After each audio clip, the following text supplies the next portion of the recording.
Les pivots, c'est pour que vous puissiez commencer à appréhender, pour ceux qui ne le font pas ou qui ne l'ont jamais fait, les déplacements un petit peu latérales, circulaires. On n'est pas toujours à se déplacer que vers l'avant, que vers l'arrière, que vers la gauche, que vers la droite. De temps en temps, pour aller par là, ce sera ce mouvement et on reviendra, ou on partira dans l'autre sens, ou alors en diagonale ici, c'est plus les mêmes déplacements. Tout ce qui est, j'ai envie de dire, pivot circulaire, vous allez le greffer au fur et à mesure. À un moment donné, vous vous dites, tiens, je vais commencer à travailler mes pivots. Donc là, vous allez déplacer votre jambe avant, orienter le pied par ici, et la jambe arrière, elle ne fait que suivre. Et je ramène ma jambe avant. Je vous remonte, je vais le faire dans ce sens-là pour que vous puissiez voir. Ma jambe ici, je vais la décaler ici, donc orientée sur le mur là. La jambe arrière suit et je reprends ma distance en faisant suivre la jambe avant.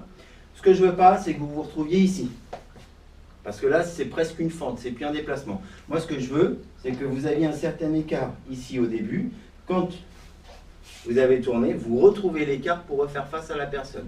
Et pareil, quand on est ici, ma jambe, elle suit. Si jamais je le faisais de l'autre côté, c'est pareil, la jambe, elle suit. Donc pour l'instant, je regarde mes pieds pour que vous puissiez voir et vous indiquer la direction. Mais quand vous le faites, c'est en avant. On va le faire sans les frappes, parce que je dis sans les frappes. En avant, en arrière. Je pivote, ma jambe arrière, elle suit. Je pivote, ma jambe avant, elle suit. Je pivote, ma jambe avant, elle suit. Uniquement ça pour aujourd'hui. Vous répétez la boucle autant de fois que vous voulez, autant de fois que vous en avez besoin. Essayez de respecter l'écart que vous aviez au début. Si votre garde elle est à peu près ici, ne finissez pas ici. Ça, c'est pas un déplacement, c'est une fente. Pareil quand vous êtes vers l'arrière, si vous poussez beaucoup et que vous avez votre corps qui va vers l'arrière, vous serez toujours en déséquilibre. N'oubliez pas, aujourd'hui, on n'y met pas les frappes, on n'a mis que le déplacement. Mais ce qui est important, c'est de se projeter. Quand il y aura les frappes, si vous êtes complètement déséquilibré vers l'avant ou si vous êtes ici, vous n'aurez jamais une frappe efficace du point arrière ou de tout, la jambe arrière, de toute façon, de tout le côté arrière. Donc essayez de bien respecter ici.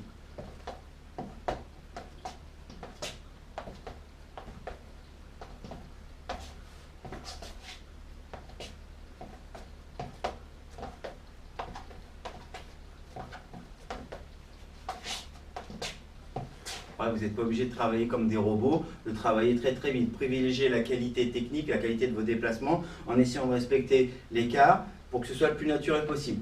Pour que ce soit le plus naturel possible, l'idéal, c'est de respecter, j'ai envie de dire, la largeur des hanches ou des épaules.